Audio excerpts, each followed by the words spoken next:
Dear students, in this unit, we will talk about the debate over plant breeding and genetic engineering, or the debate on the production of genetically modified crops.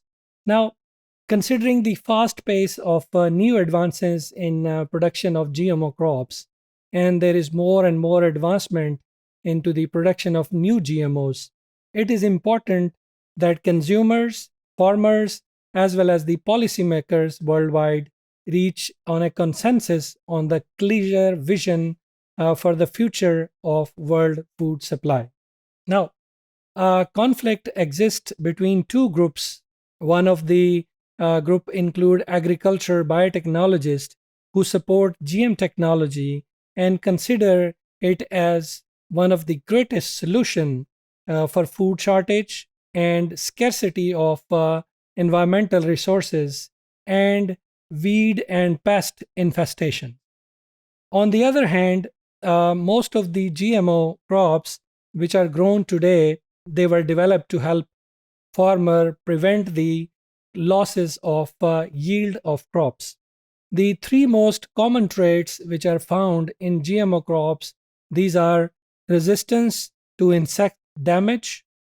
These GMOs have tolerance to herbicides, as well as these GMOs, they show resistance to plant viruses. Thus, they are very useful, these GMOs, but yet there is debate going on over this GMO crops. Those groups, they include independent scientists, environmentalists, farmers, and some consumers who warn that genetically modified food, it can introduce new risk to food security as well as to the environment and human health. Now, apart from this, there are also concerns related to the loss of biodiversity, which are dependent on the natural crops, as well as the emergence of some super weeds and super pests, which will be very hard to curtail in future.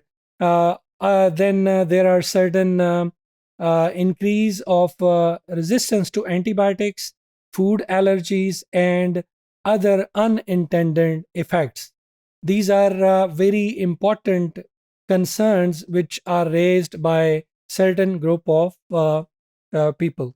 Now, addition to that, a lot of debate has taken place globally related to many questions such as, is it ethical for scientists to modify living organism present around us?